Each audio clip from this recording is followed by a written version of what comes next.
Il a transféré une technologie qu'on n'aurait jamais eu en Afrique. Après, il y a eu le Burkina Faso. On a fait la même chose. Presque exactement. Après, ma soeur, ma nièce qui est là, et les pharmaciens, grâce à ça, voilà un objet. Oui, il faut l'appeler. Pourquoi? Quand on allait au Burkina, ma soeur aînée a dit, ma fille a échoué sa pharmacie à Paris. Je me mets là au Burkina, qu'est-ce qu'elle va faire au Burkina? Je dis, on y va tous les 2 mois. Laetitia a pu faire la pharmacie grâce à la fille. Elle a fait sa thèse sur la fille. Elle est là dehors. J'avais même oublié ça. Il y a beaucoup d'effets induits. Mais oui. C'est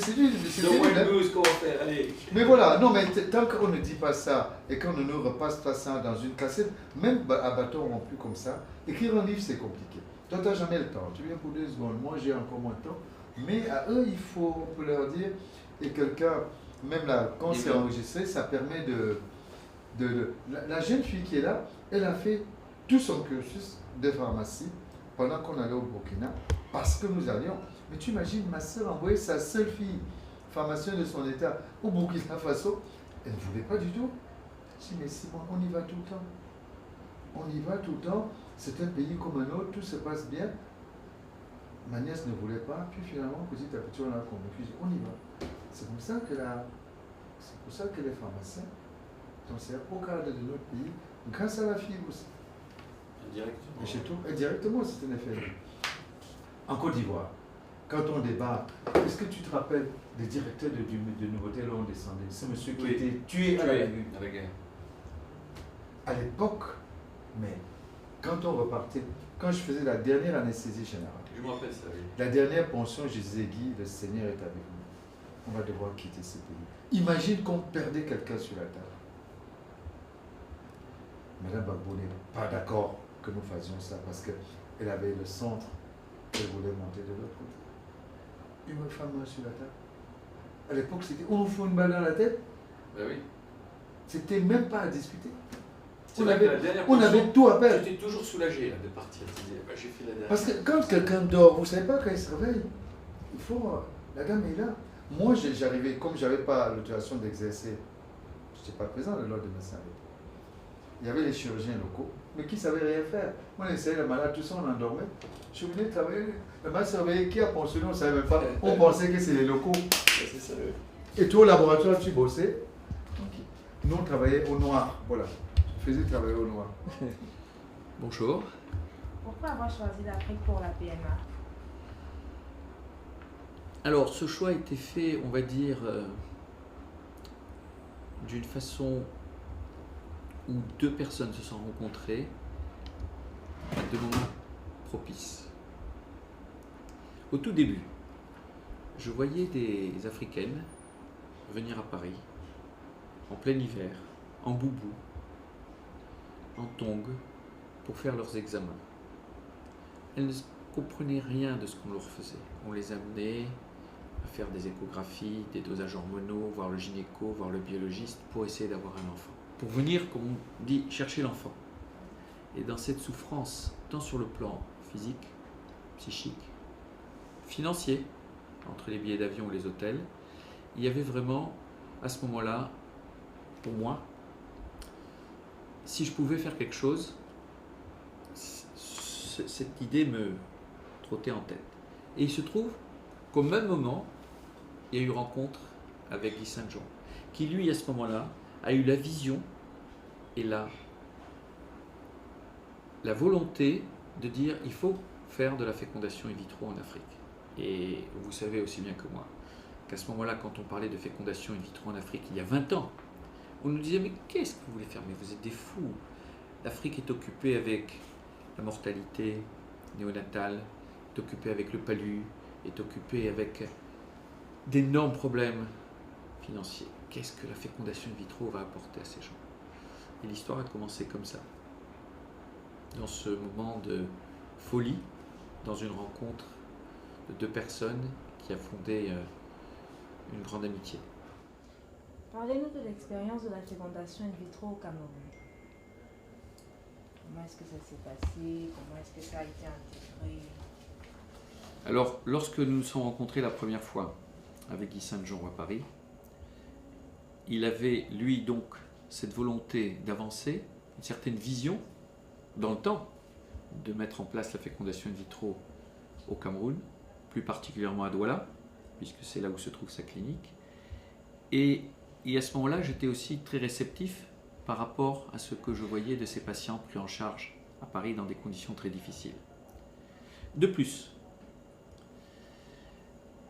il était très difficile de faire de la fécondation in vitro à Paris, d'une façon générale en France et même en Europe, parce que chacun voulait garder sa technique, chacun voulait garder sa connaissance et ne voulait pas la transmettre pour pouvoir être à l'origine et pouvoir fonctionner tout seul. Et si vous voulez, c'est cette façon de voir qui était, on va dire, très ségrégationniste, très cloisonnée, de garder cette technologie. Lorsque Guy Saint-Jean est venu me le demander, pour moi c'était une opportunité, une ouverture vers l'avenir, d'ouvrir, de donner, de faire partager et de transmettre une technologie de pointe. Nous sommes arrivés ici, on peut dire qu'il n'y avait pas grand-chose. Les problèmes d'électricité et de coupure. Et vous savez très bien que si on n'a pas d'électricité, l'incubateur s'arrête. Et si l'incubateur s'arrête, nous n'avons pas la température adéquate et nous ne pouvons pas faire des cultures d'embryons correctes. Il y avait des problèmes d'humidité, donc de champignons, d'infections. Il y avait toute une mentalité qu'il fallait éduquer dans une certaine rigueur et précision. Et tout ça s'est mis en place petit à petit parce qu'il y avait la volonté humaine. Et lorsque vous avez cette volonté et qu'elle est partagée des deux côtés, le résultat est là aujourd'hui. Et quelles étaient les particularités du Cameroun lorsque vous décidez de venir vous implanter, d'amener la PMA au Cameroun? Quelles étaient les particularités à ce moment-là? Les particularités, c'est... D'abord, il faut dire que c'était la première implantation, et d'ailleurs le premier bébé, on va dire, africain, noir, d'Afrique de l'Ouest, a été conçu ici. Donc il n'y avait pas beaucoup d'éléments de comparaison, à part les centres de fécondation in vitro en Afrique du Sud ou dans le Maghreb, en Afrique du Nord. Donc nous étions les premiers. Il a fallu se heurter quand même à certains préjugés, à certains tabous, tant peut-être sur le plan religieux que sur le plan des chefs de village, que des traitements traditionnels où la femme était d'abord prise dans ces traitements traditionnels qui sont donnés à base de décoctions par le chef du village, les sorciers, ainsi de suite. Et comment nous, on arrivait ici avec en plus un blanc qui voulait pas changer, mais faire quelque chose d'autre à côté.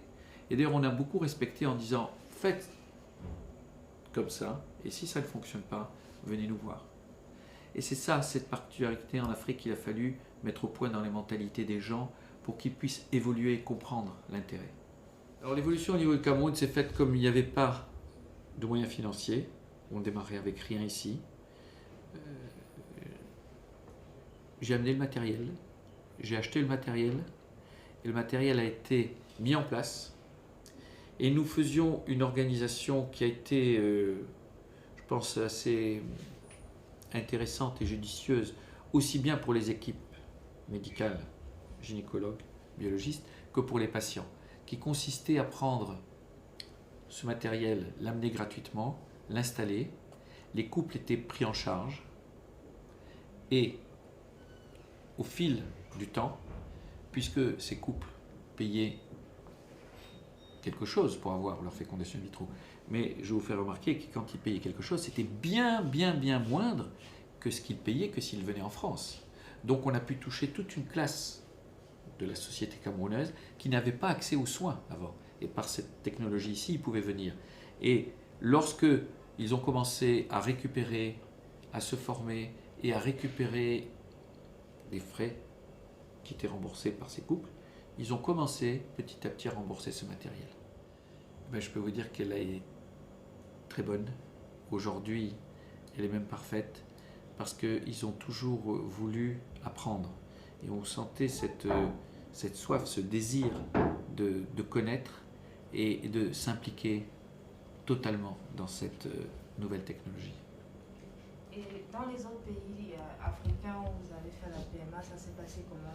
Alors, après, fort de cette expérience qui a fonctionné, Cameroun. qui a satisfait les couples camerounais, les équipes camerounaises, nous avons été sollicités pour aller implanter et transmettre le même modèle.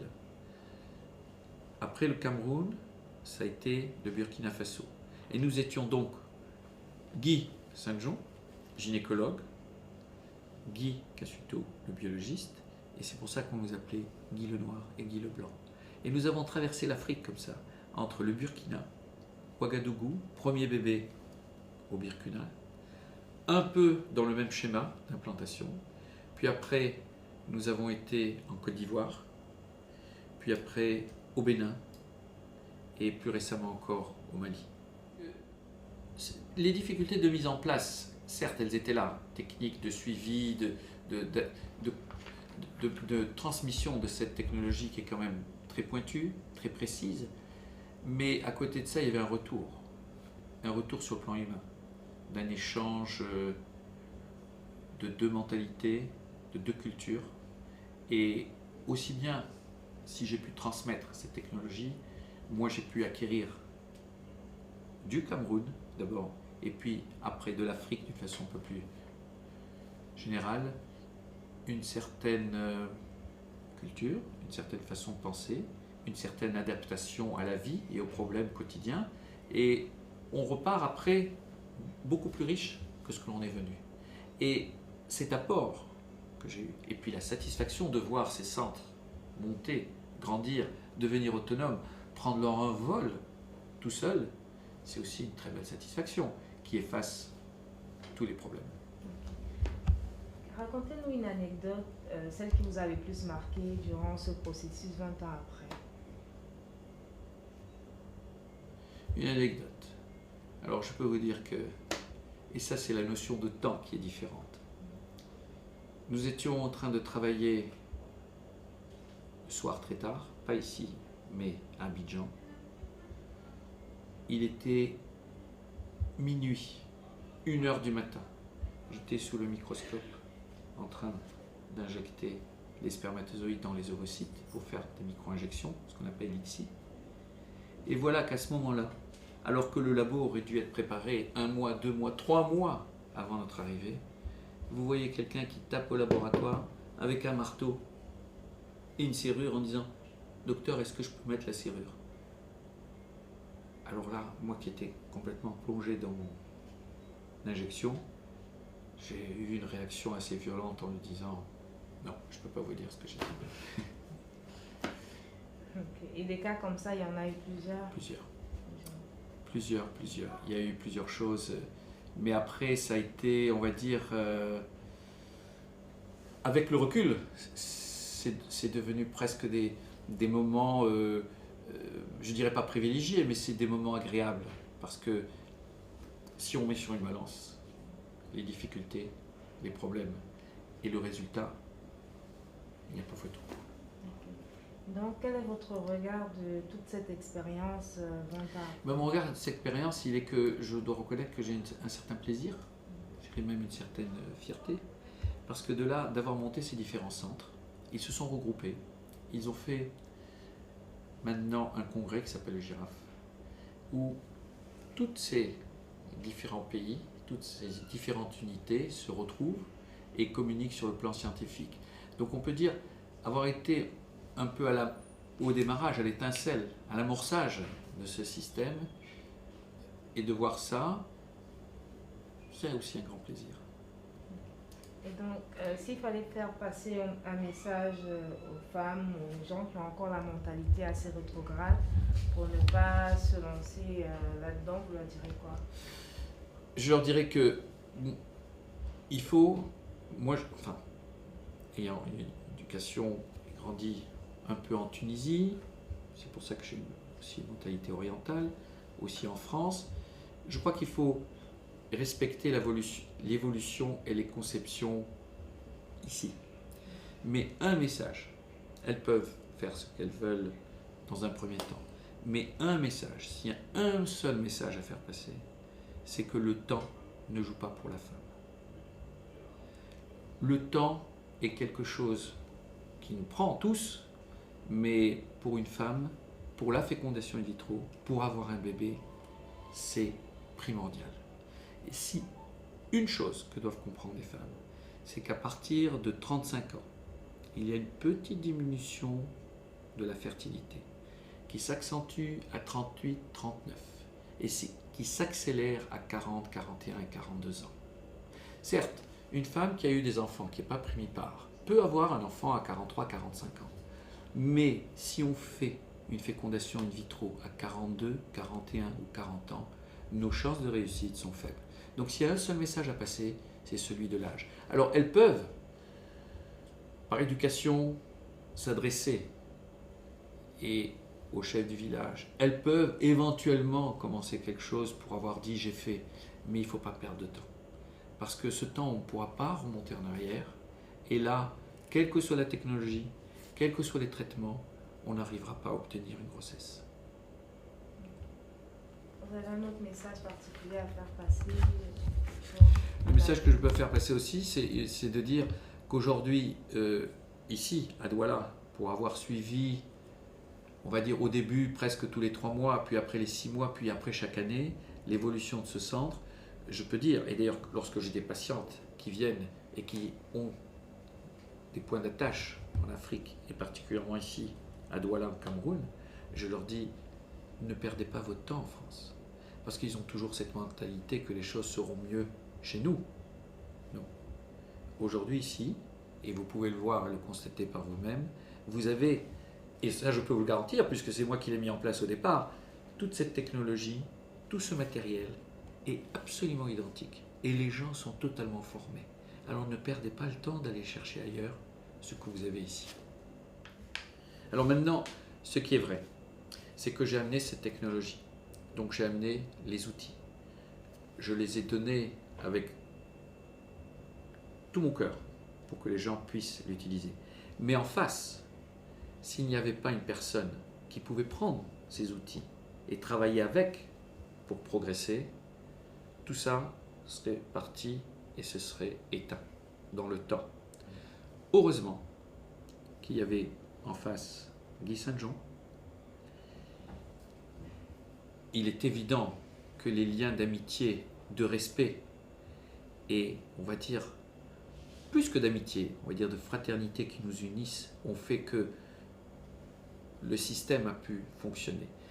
Son intelligence, avec son adaptation et sa vision des choses, ont permis d'utiliser. Et il me demande à chaque fois de revenir au moins, au début il voulait tous les 6 mois, mais quand il a vu que c'était un peu plus compliqué, maintenant il me demande de revenir au moins 1 fois par an, de façon à suivre, de façon à être up-to-date dans les technologies, dans la façon de travailler pour, vous savez, ce qui est le plus important aussi en fécondation in vitro, c'est le détail. Plus que le détail, c'est le détail du détail. Et ça, partout, au fil du temps, il y a des dérives qui s'établissent, qui se mettent en place, et après, ces petites dérives peuvent créer quelques problèmes. Et il a toujours voulu, et jusqu'à aujourd'hui, qu'on revienne, que je revienne régulièrement pour recadrer, resserrer et que le chemin soit toujours dans la bonne voie. Voilà, ça c'est le biologiste docteur Pani. Il avance un peu. Il est en train d'expliquer voilà, un certain nombre de choses. Bon, vous allez avoir la cassette, tu vas voir le DVD. Allez répondre.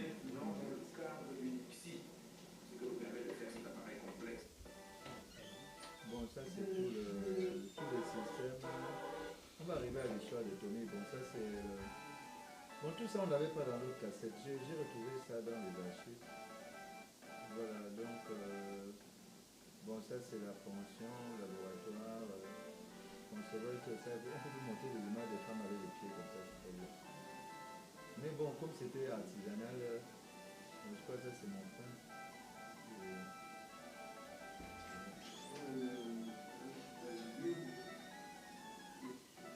là, on est en train de recueillir les œufs. Bon, la portion, je crois que Yolande doit comprendre un peu ce qu'on fait là. Donc, il faut, je vais arriver à tourner. Vous allez avoir le CD de toute façon, ne vous inquiétez pas. Le recueil publicitaire. Bon, évidemment, les appareils étaient un peu vieux à l'époque, hein, c'est des choses comme ça.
Mais ça peut suffire, non, comme explication.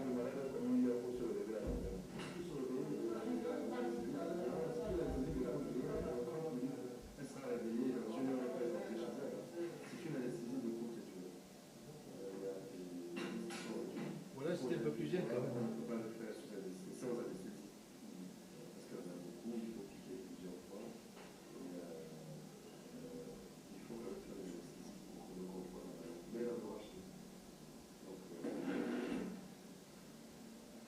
Voilà, je pense que c'est à ce moment-là qu'on s'est occupé.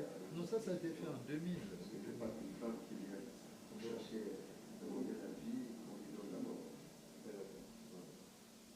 Bon, l'histoire de Tommy vient là maintenant.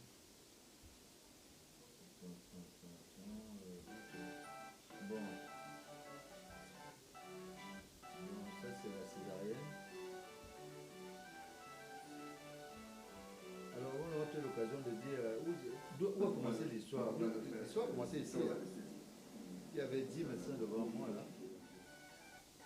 Bon, ça c'est docteur Rebel, docteur Remo, docteur Bolo, derrière. Ça c'est le bloc opératoire. Bon, il a un peu changé de niveau, mais une forte mobilisation. Bon, ça c'est la ponction, ça c'est une ponction d'abord, phase préparatoire. Je crois que cela a été un peu décapé, je vois les gens. Ça c'est quoi ça, sous les regards des médecins? Ça c'est l'intervention chirurgicale. Donc on a tout, on a les premiers instants de l'enfant. Voilà, là on le transforme, on le remet à la sage-femme. Mais la CTV avait filmé ça, ils doivent avoir ça dans la réanimation du bébé parce qu'on avait fait une anesthésie générale, comme le ferait plus aujourd'hui. Bon, ça c'est le docteur Bébé qui m'aidait pour la circonstance. L'histoire a commencé Ici, là. Un bon matin, je suis rentré de Paris, j'ai convoqué, j'ai sollicité, j'ai invité une dizaine de confrères, une bonne dizaine de confrères, et je leur ai dit donc, je souhaiterais, bon évidemment chacun souhaitait à l'époque accéder à cette technique qui était une technique très récente. C'est une technique qui est née en France au début des années 80. Nous sommes en 97. Hein. Donc je reviens de France où j'ai été faire quelques stages. Je dis bon, on va faire comme ça. Ils me disent mais tu es fou, c'est possible. Je dis non. Et des équipements. Je dis non, on va voir tout ça. Nous étions 10. Il y a 4 qui se sont désistés en disant Guy a dû boire. On est resté 6 que vous connaissez. Onomo, Bolo, Bel, Pani, Afon. Vous verrez les photos là. Et on a lancé l'aventure. On a fait venir dans un premier temps, bien sûr, les équipements. On a fait venir quelques temps après des collègues médecins qui faisaient déjà la même chose en France. Et progressivement, on a lancé. Il faut dire que la première année, vraiment, c'était les équipes étrangères. Hein, c'était, j'allais dire, les coopérants, entre guillemets, qui nous aidaient à faire, il faut dire la vérité. Donc Tommy, c'est vrai, on a participé, mais c'était, tiens ça, les camarades de la CLTV, on a participé, mais c'était vraiment de justesse. Donc voilà. Pourquoi plusieurs médecins? Parce que j'avais estimé que c'est une aventure tellement importante qu'il faut la faire ensemble. J'avais choisi ceux que j'estimais être les plus en vue à l'époque, dans le domaine qui était le mien, ce qui, c'est par affinité. Donc ça a démarré comme ça. Pourquoi un groupe de médecins? Même des confrères m'ont dit pourquoi. Mais parce que la fille a tellement d'étapes. D'étapes que j'avais déjà une activité professionnelle et se lancer seul, c'était pas possible. Il faut comprendre que ceux qui font la FIV en Europe ne font que ça. Alors moi, j'avais une structure qui devait fonctionner. Il fallait faire autre chose aussi. Donc j'ai sollicité ces collègues qui sont devenus des amis et on a cheminé longtemps ensemble.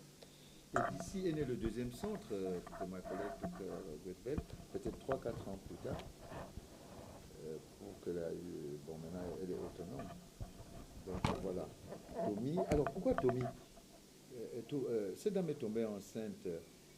Pourquoi j'ai dit 20 ans? Elle est tombée enceinte en 97, sa maman l'a accouchée en 98. Elle est tombée enceinte, je crois, en août 97, quelque chose comme ça. Ça fait donc tomber enceinte en 97, évidemment, pour nous, c'est la grossesse qui compte, c'est pas la naissance qui compte. C'est pour ça qu'on fête les 20 ans. Donc, quand elle est tombée enceinte, on avait pris pour cette série-là une dizaine de femmes. Et on ne savait pas, on n'était pas sûr que ça irait à terme. On avait peur de l'avortement. L'avortement, c'est 15%, 15 à 18%. Donc, Thomas, c'est quand on m'a dit dans le blog qu'il ne faut pas lui donner un nom, les parents lui donnent un nom, mais il faut qu'on lui donne un nom de, pas de scène, mais un nom scientifique.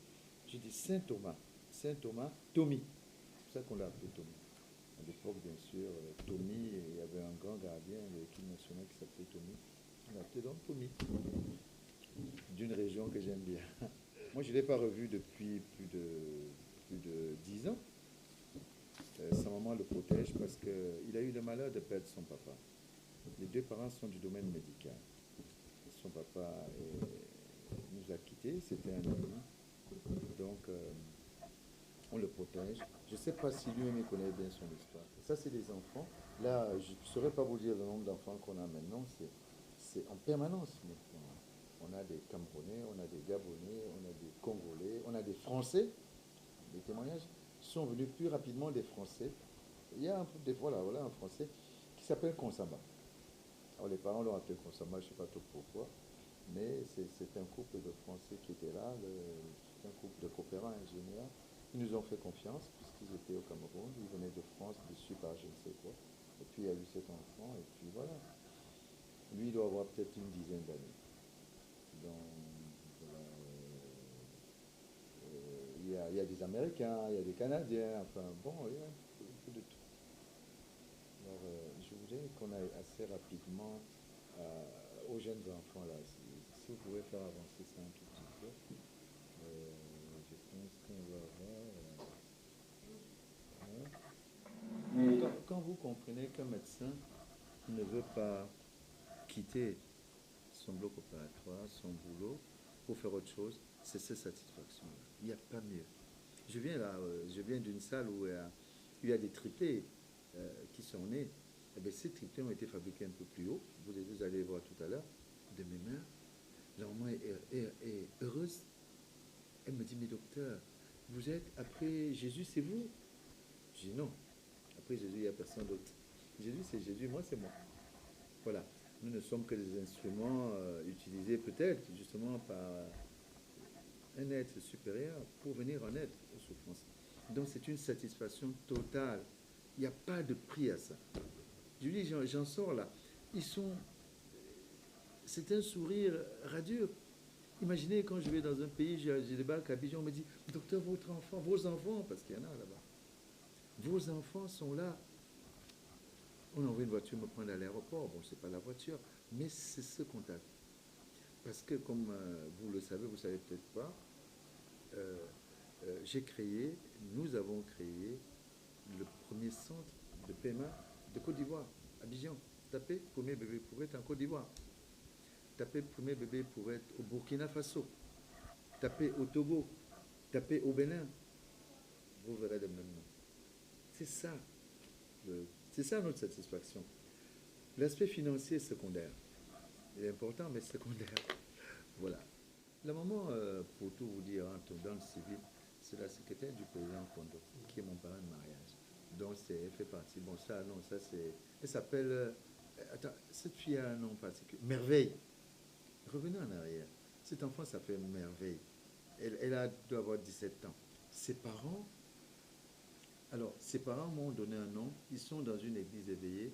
On m'appelle dans cette communauté envoyé spécial. Vous voyez, c'est les parents de cet enfant-là. Qu'est-ce qu'il y a de mieux? Envoyé spécial. Je ne vous dirai pas de quoi. J'ai dit, mais pourquoi vous m'appelez comme ça? Il m'a dit, je te dirai, puis m'ont expliqué après. Donc, pour répondre à la question de Doris, il n'y a pas meilleur. J'allais dire jubilation, c'est même pas assez fort. C'est même pas assez. Le magicien. Mais ça, c'est le magicien pour beaucoup des tribus de chez nous. Que vous voyez même chez les Indiens, ou même dans nos tribus, la personne vers qui on se retourne quand il y a un problème dans la communauté, c'est vers le sorcier. Donc, sorcier, le bon sorcier, quoi, qui fait du bien à la communauté, qui amène la pluie, qui en l'occurrence amène la santé. Donc, c'est un peu ça. Mais bon, il ne faut pas se griser, hein, ça c'est le rôle du médecin. Le médecin, le chirurgien qui sauve quelqu'un qui est traumatisé, un polytraumatisé de la circulation, a le même sentiment, a le même... mais là, il s'agit de donner la vie. Il n'y a pas mieux. Nous sommes au bout du bout de la médecine, là. Il s'agit de prendre quelque part des choses qui n'ont rien à voir avec un être humain. Fabriquer un être humain, hein. Donc, et le mettre chez quelqu'un et voir un enfant, et on dit, c'est lui qui a... Vous imaginez, ça peut faire griser, mais il faut... ça vous donne plus de l'humilité, plus de sagesse qu'autre chose. Et c'est important, il faut faire avancer ça. Sinon, vous allez prendre des photos qu'il y a au mur, là. Appelez-moi les jeunes dames, là. Aujourd'hui, il y a plus de problèmes, de plus de problèmes pour accoucher qu'avant. Non, il n'y a pas plus de problèmes pour accoucher qu'avant. Aujourd'hui, non. Les accouchements sont plus sécurisés. C'est-à-dire, à l'époque, en tout cas à l'époque où moi je suis né, il n'y avait pas les moyens de surveillance que nous avons maintenant.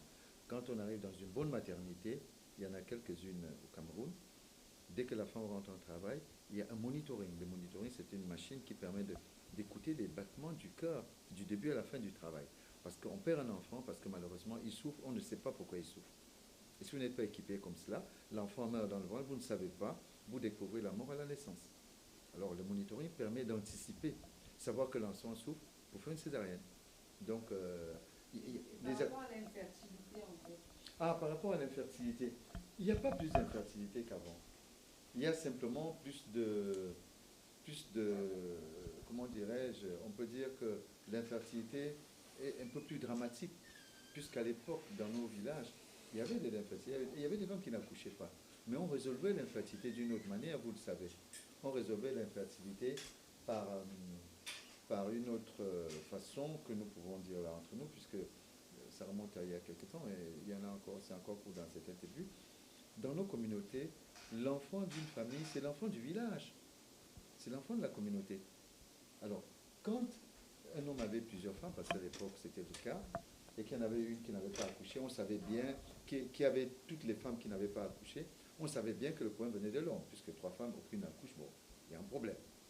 Alors, de manière tacite ou, comment dirais-je, consensuelle, on a envoyé une des femmes en vacances chez un cousin, toujours dans la famille. Elle revenait avec l'enfant du village. Le mari fermait l'œil, et puis l'enfant était là. Donc c'était une façon de résoudre des problèmes de stérilité, parce que quand on a un problème de stérilité, c'est extrêmement grave de ne pas avoir de descendance. Vous savez que chez nous, c'est un problème très, très compliqué.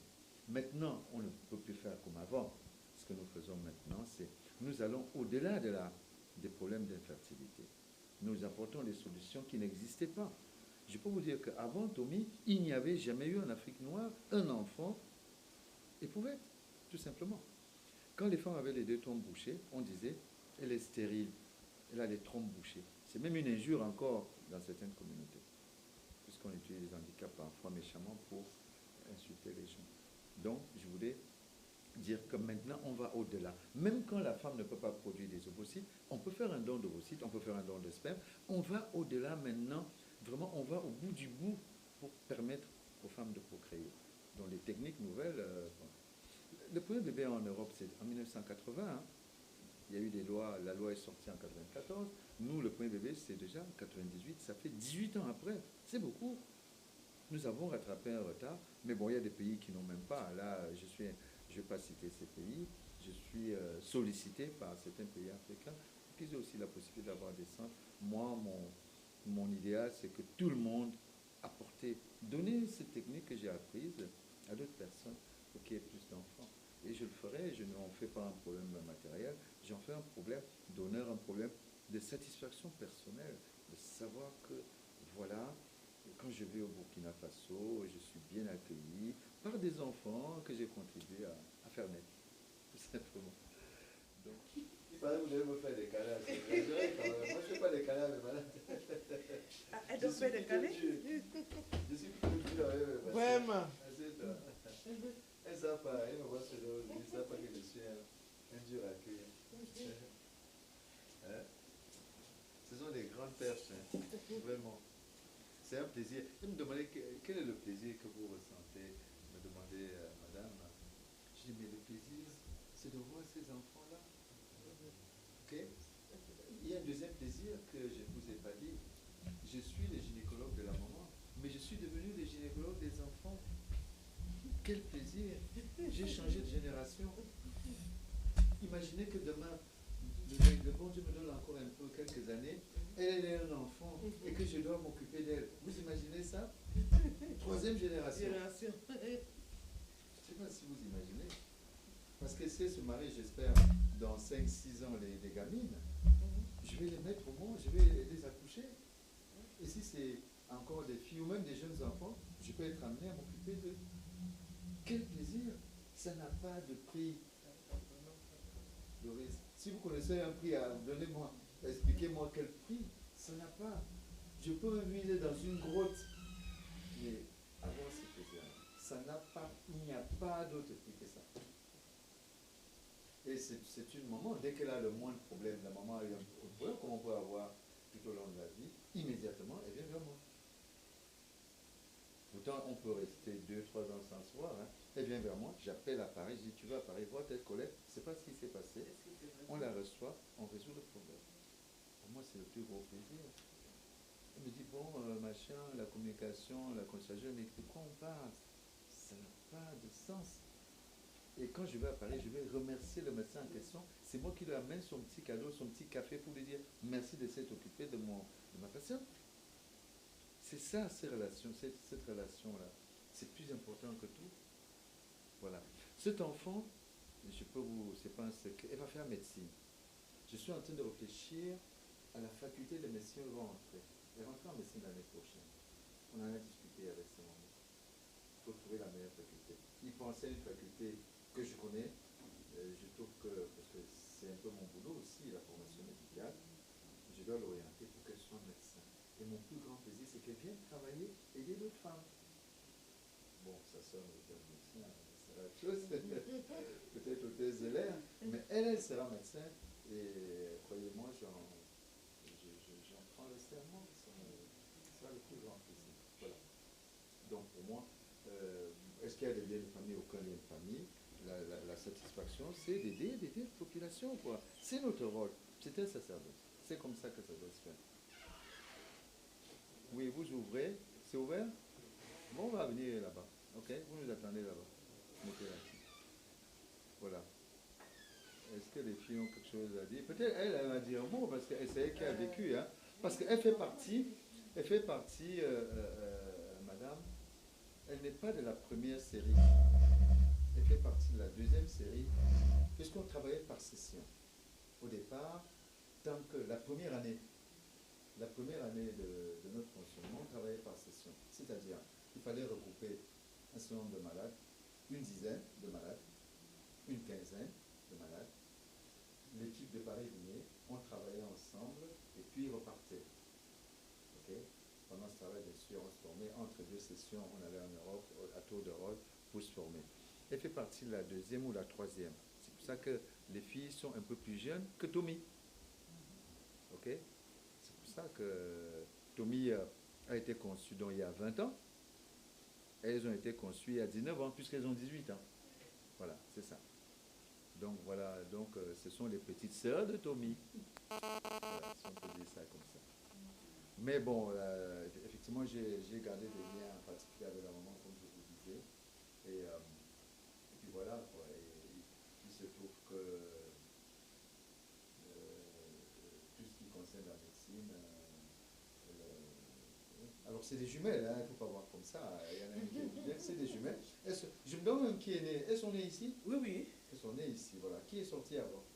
Bon, voilà. Bon, c'est quelques minutes, hein, c'est pas... 5 minutes. C'est pas 5 minutes avant. Voilà. Parce qu'il faut bien comprendre que parfois, je m'occupe des patients qui me sont confiés, ou qui viennent d'ailleurs, de d'autres pays. Je n'ai pas vocation à aller au bout. Il s'est trouvé qu'elle, elle était ma patiente. Donc, évidemment, l'accouchement se passe ici. Donc, elle a accouché, et c'est exceptionnel, à quelques mètres du laboratoire où les enfants ont été conçus. Voilà, fabriqués, conçus. Maman, c'est une histoire absolument extraordinaire. Oui. Quand ça a commencé, est-ce que vous y croyez? Je vais sortir. C'est difficile, c'est un peu difficile. sortir. Bon, j'écoute parce que j'ai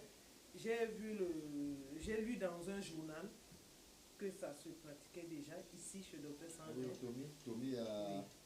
Oui, Tommy, elle veut dire par là que Tommy a été Alors? quelque chose. Mhm.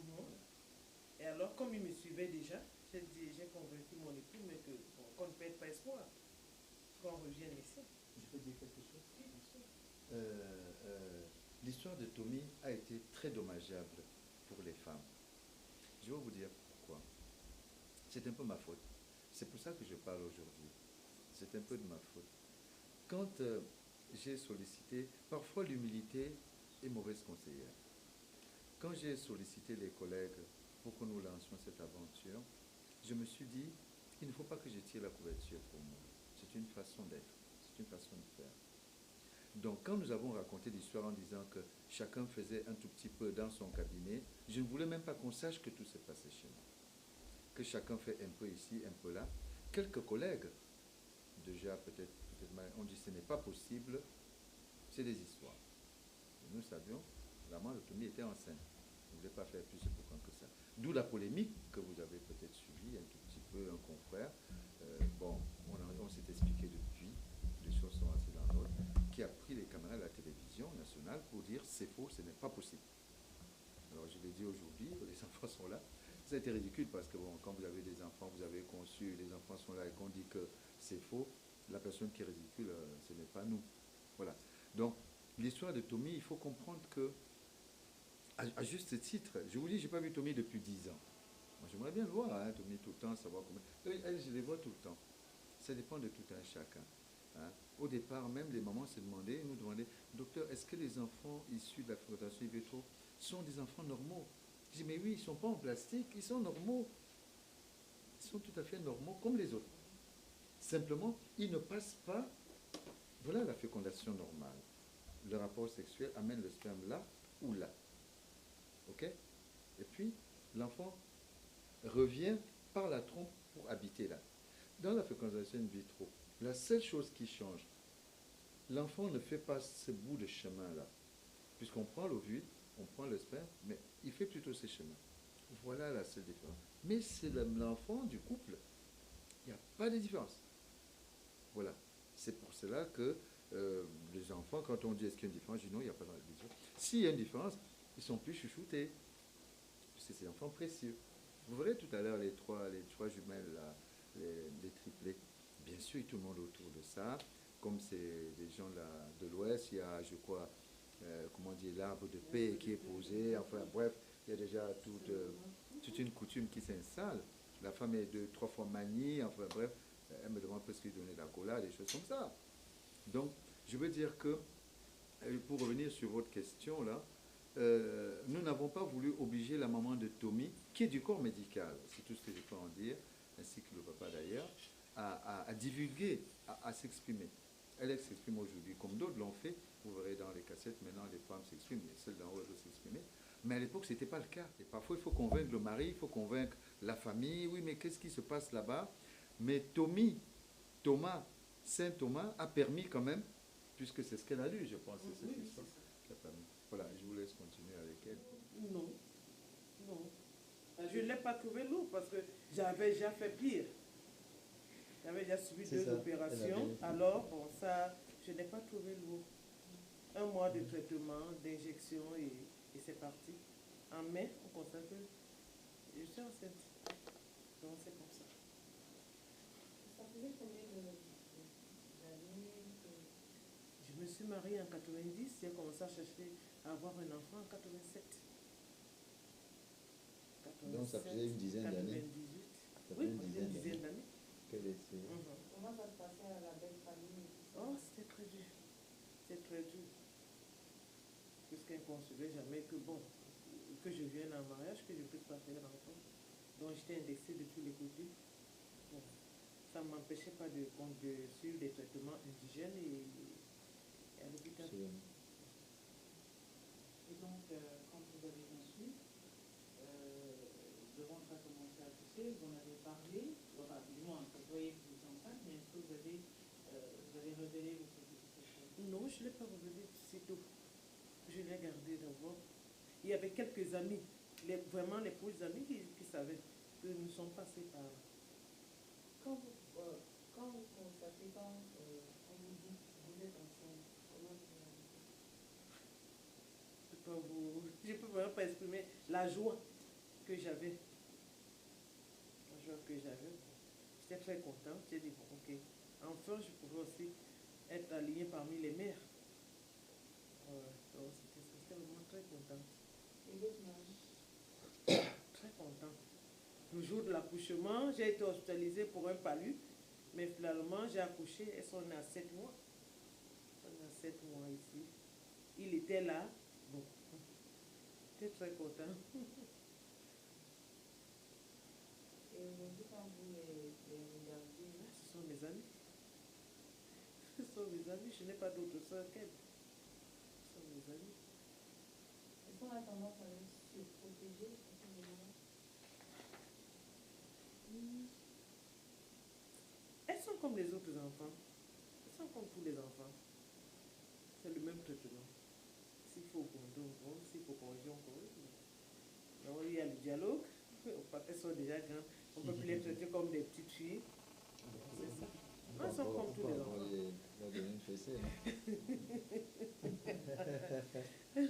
Ah oui, c'est des grandes filles même. Et donc, est-ce que vous êtes maman poule, forcément, mais sur le plan santé, parce que là, vous avez dit... Oui, sur le plan... Non, je veille beaucoup sur elle. Je veille beaucoup. Donc, à moins de soucis, je viens vers le docteur. Je dis, il y a ceci, il y a cela, qu'est-ce que je dois faire? Il me dit, non, amène-moi mes filles. Et quand on arrive, immédiatement, il y a une équipe qui se met en place pour elle.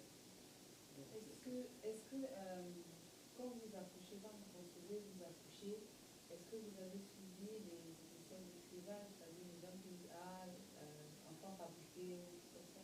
Non, personne ne l'a dit. Personne ne l'a dit. Au contraire, quand je discutais avec d'autres dames qui avaient des problèmes, je leur disais non, c'est possible. Vous pouvez toujours accoucher parce qu'il y a des méthodes maintenant. Qui permettent. C'est comme ça. Et par exemple, à l'école, je pense que ce sont des stars. Les docteurs sont Non. Non. Non, non. Donc on a Samira et Diana. Pourquoi Diana? Oh, Diana, surtout, l'épouse du médecin, elle, c'est Diane.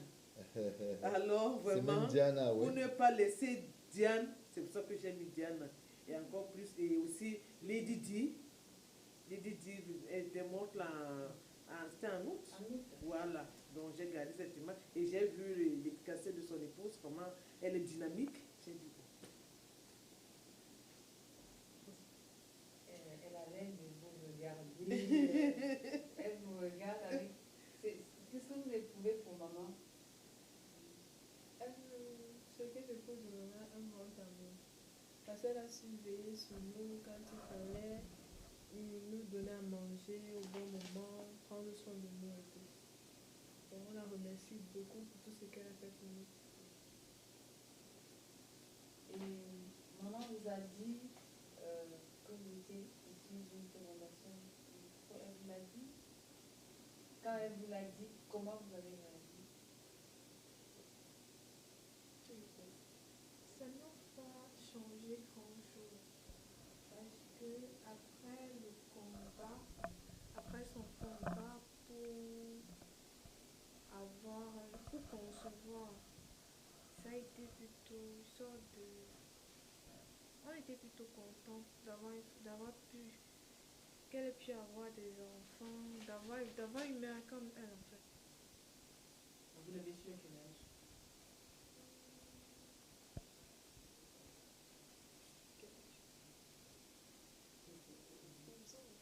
Oui, 12 ans, 13 ans. Et vous avez bien compris le processus, comment ça s'est fait? Oui. Enfin, petit à petit, parce qu'on ne comprenait pas trop comment concevoir. Parce que petit à petit, qu'on a pu savoir ce qui s'est passé. Et aujourd'hui, est-ce que vous avez des inquiétudes par rapport à vous? Est-ce que vous vous dites que peut-être que vous aurez certaines difficultés également? On se voit comme des enfants normaux. Donc, excusez-moi, autant pour moi comme des enfants normaux. Un petit chéri déjà? Non. On va pas dire maman. C'est des amis. Donc qu'est-ce que tu veux faire demain, plus tard? Médecine. Pourquoi? J'ai toujours été attirée par la médecine. Voir comment les médecins se donnent à cœur. Voir comment les médecins se donnent à cœur pour sauver la vie des gens. Ouais, ça me touche beaucoup. Comment ils se battent pour leurs malades. Est-ce que c'est inspiré par quelqu'un en particulier?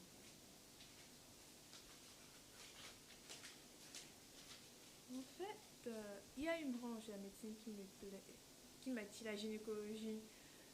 C'est intéressant, genre, parce que quand je vois le processus de ma mère, comment il a soutenu à chaque fois, ça me pousse à faire ce métier. Ça me donne envie de le faire. Vous faites des jumeaux, quoi. Oui. C'est cool. Et toi, tu veux faire quoi? Je vais être banquier. Ah ben voilà, comme ça quand elle aura réussi, elle envoie la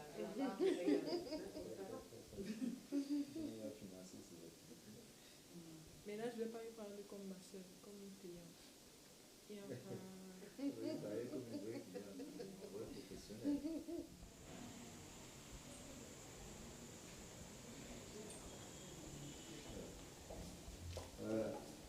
Donc je vous attends alors avec les renseignements. Bon, cette pièce-ci, vous voyez marqué, c'est marqué infirmerie, non? Gisèle, Léo. Bon, lui n'était même pas encore là. Gisèle était déjà là. Même Dr Yumbi ne connaît pas l'histoire. Ces enfants-là ont été fabriqués sur une petite table qui se trouvait ici. Là.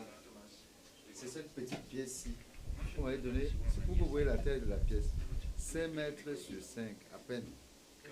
Même pas. Je ne sais pas si ça fait 15, 12 mètres carrés. C'était ça le petit laboratoire de l'époque. C'était même pas ça, hein. C'était des NACO. Même pas les moyens. C'était cette petite pièce. Elles sont nées. C'était un accouchement normal, je crois. Ta maman n'a pas été opérée. Ah oui, donc ils ont été opérés là-bas. Donc l'intervention s'est faite là-bas. Bon, on va monter. Je vais vous montrer vos serres. Vous venez voir. Dehors. Dehors. Non, pas la mer. Voici les grandes sœurs des enfants là.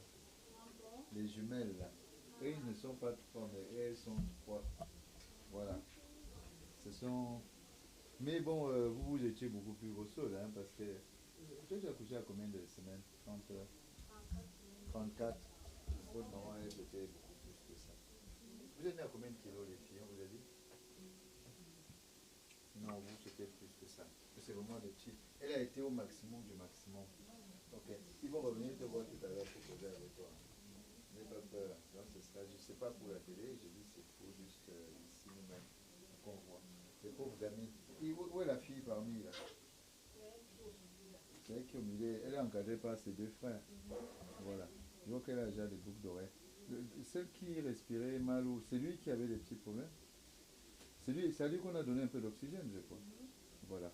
Parce qu'ils sont nés avant terme, à 34 semaines. On accouche à 41 semaines. Ils sont nés 6 semaines avant la date. Donc, mais c'est normal. Un ventre est prévu pour un seul enfant chez un être humain. Quand il y en a 2, c'est déjà trop. 3, c'est pire. Donc, à 27 semaines, on verra un cas là-bas, à 27 semaines, le ventre est déjà prévu pour que les enfants sortent. Il y a la distension du ventre. C'est pour ça qu'elle a accouché à 34 semaines. C'est déjà un exploit. Elle a accouché naturellement. Elle, c'est le deuxième tour. Elle a eu son premier enfant par fécondation in vitro. C'est ça. Hein. Quand elle avait ses 3 enfants au départ, j'ai dit, tu ne penses pas qu'on peut réduire? Elle dit, docteur, si tu continues, je fuis de l'hôpital. Tu te rappelles? Oui.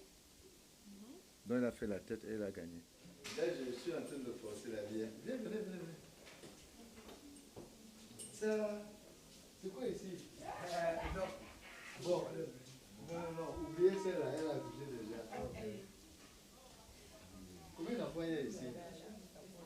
Combien d'enfants il y a ici? Deux. Vous voulez rire ou quoi? Il y a combien? Deux. Ah, voilà. Il faut qu'elle parle elle-même. Quoi? Voilà. Ça, c'est pour moi-même. Hein. C'est pour moi-même que je fais. Bon, elle a accouché, donc elle ne compte pas. Voilà, mes bébés là, ils sont comme du lait sur le feu. Elle n'est qu'à 6 mois. Il faut que ça arrive au moins à 7 voire 8 mois. Et ça va arriver. Hein? Serre-moi la main. Je te donne la chance. Ok. Les 2 jumelles là étaient dans le ventre comme tes typés là. Donc toi, tu as même fait plus qu'elle. Elles étaient dans le ventre, dans cette chambre. Donc elles sont venues donner la chance à la sœur. C'est pour ça que j'ai voilà. Ok. Mais c'est rare. Là. Elle effectivement, c'est des trichés. Elle est à 27 semaines, donc à 6 mois. Son ventre est déjà, comme si elle va accoucher, ça menace de sortir. Donc,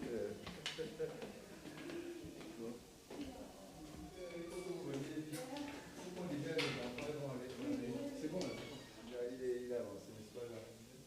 Alors, ici c'est la salle de pension. Vous voyez que les appareils que vous voyez, avant, entrez, n'ont plus rien à voir avec ça. C'est écran plat, ça c'est écran plat, le top des tops, le tout dernier appareil. Ce n'est pas du tout ce qu'on voyait. Ça c'est vraiment, si vous voulez, pour ceux qui aiment les chiffres, c'est 100 000 euros. Donc il n'y a pas mieux que cet appareil à l'heure actuelle. C'est la Rolls-Royce. Donc c'est déjà le top des tops. Et quand on pensionne, ce n'est plus comme je regardais là. On regarde un écran plat en face pour avoir les meilleures images possibles. Ça c'est l'amélioration de la sécurité. Voilà. Ici là on devrait déjà être en tenue. On trie les œufs qu'on a pensionnés. On les met là-bas. On prend le sperme qu'on a recueilli chez le mari. On les injecte avec cet appareil qui est un appareil de top, pour fabriquer l'embryon. Et on le remet dans ces appareils qui ont les mêmes caractéristiques que le ventre d'une femme. Voilà, c'est ça l'incubateur. 37 degrés, c'est le ventre de la femme, 5% de CO2. C'est les conditions du ventre de la femme. Mais les embryons ne peuvent pas rester dedans plus de 5 jours.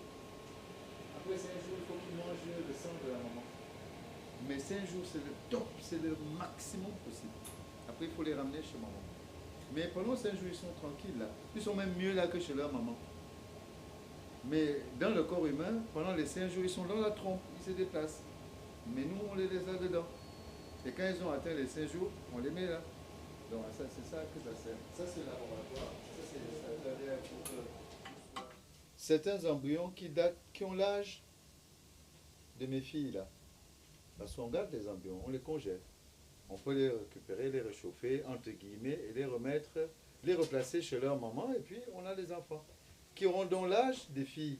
Mais en fait, qui, entre guillemets, si on peut dire ça comme ça. Donc ça, c'est un réservoir, une banque qu'il a pu garder, se maintenir dans son ménage. Mais ce n'est pas toujours le cas. Hein. Pas toujours le cas. 10 ans sans enfant, on peut le dire aujourd'hui, le problème ne venait pas d'elle. En plus, le problème ne venait pas d'elle du tout. Et je peux en parler. Elle sait que je sais qu'elle sait. Donc, le mari l'a accompagnée avec toute l'affection, tout l'amour.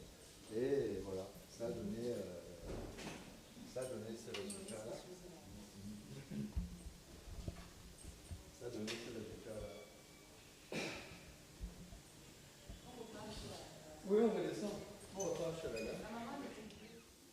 Je venais chercher mon bébé. Moi, hein. Il y a beaucoup ici. Non, venez prendre pour moi. Il y a les gens qui en ont même 4. Oui.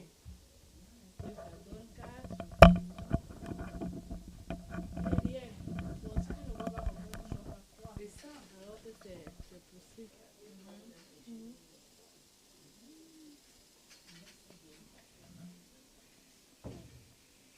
Et qu'est-ce qui vous a convaincu alors? Qu'est-ce qui t'a convaincu à faire ça? L'espoir, parce que j'ai d'abord fait la D en sciences. Voilà.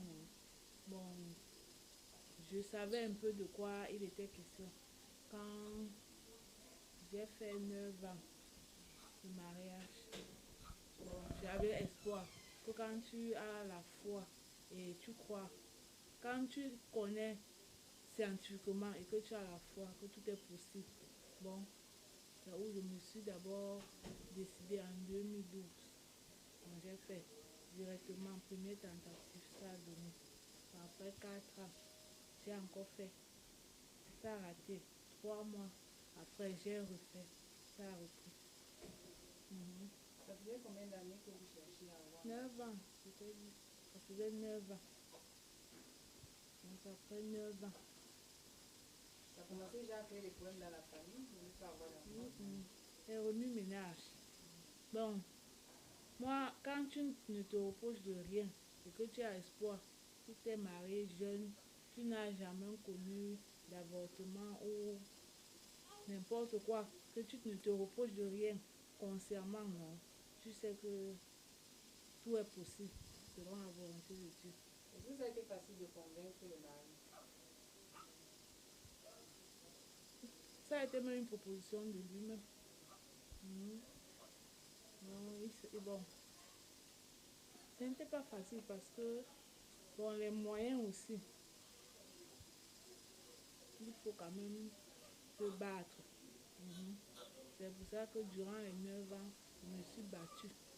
Donc, je me cherchais avant de venir. Le jour où vous faites la première fois et on vous annonce que vous êtes enceinte. C'était une joie. Donc, je ne croyais pas. C'est quand j'ai vu ma fille divine. Donc, j'ai toujours espoir que non, ça va aller. Elle a quel âge aujourd'hui? Elle a 4 ans. Elle a 4 ans après ce petit frère. Est-ce que maintenant dans votre entourage, à part votre famille, il y avait des autres cas? La joie, oui. Dans ma famille, même il n'y a jamais eu les triplés. On a les jumeaux même 2 fois successivement, mais les triplés. Je suis d'abord même la grande sœur des jumelles. Et tout le monde sait que c'est ce que vous avez fait ici pour avoir l'enfant? Non. Tout le monde ne sait pas. C'est Dieu qui donne. Parce qu'il y a des gens qui le font et ça ne donne pas. Et qu'est-ce que vous pouvez dire à celles qui ont peur de faire? Non. Hein, il faut qu'elles ont espoir, hein. Surtout qu'elles ont la foi. Et s'ils ne se reprochent de rien. Moi, je les conseille. C'est un phénomène naturel. Parce qu'il y a des choses que la science n'explique pas. C'est la nature seule qui peut l'expliquer. Est-ce que vous avez eu des difficultés particulières pendant la grossesse? Sauf le poids. Sauf le poids. La pesanteur du ventre. En dehors de ça, je n'ai pas eu autre chose. Je peux pas. Mais sinon, au début, les 3 premiers mois, j'étais bien menacée. Le docteur m'avait même suggéré que non. C'est 3 fois les symptômes d'une femme enceinte. Il a dit que si Dieu a permis que ça se réalise, je vais supporter. C'est ce que je l'avais répondu. Vous êtes heureuse aujourd'hui? Tellement. Et le docteur, qu'est-ce que vous voulez dire au docteur? Maman, il y a un sein, c'est Dieu qui l'a envoyé. Maman, je ne sais même pas comment le qualifier. Je rends seulement grâce à Dieu. Que Dieu le bénisse, le comble de tous ses joies. C'est ce que je peux dire. N'avez pas confiance en la fille. Non. Alors, bonjour. 3 embryons, madame. Faites entrer. Docteur Christophe. Elle a une belle muqueuse, elle a 3 embryons, belle muqueuse, bien placée. Voilà. Hein? Elle disait, c'est bien. Comme il a déjà 2 ou 3 enfants. L'autre a 3 enfants. C'est un couple recomposé. C'est un couple recomposé et voilà. Il y a une bonne raison. Et voilà. Tu vois, et lui, il tient vraiment beaucoup. Mais ce sera la dernière tentative. Voilà aussi, elle est briefée sur le fait. Oui, non, bien sûr, bien sûr. Surtout Après, maintenant, il faut qu'ils acceptent tous les deux le principe du don. Bien sûr. Tous les deux. Qui lui a été évoqué quand même? Oui, bien sûr. Depuis la 3e tentative. Donc il réfléchit. Moi, je l'ai évoqué à titre familial parce qu'elle était suivie par le Dr Renaud. Et la dame qui est là, c'est ma belle-sœur, dont elle est la copine. C'est la famille de Michel. Ok. Donc, en plus, ce drame qu'il a eu le pousse encore plus à vouloir avoir. Il s'est marié, il était déjà un cancer. Ok. Donc,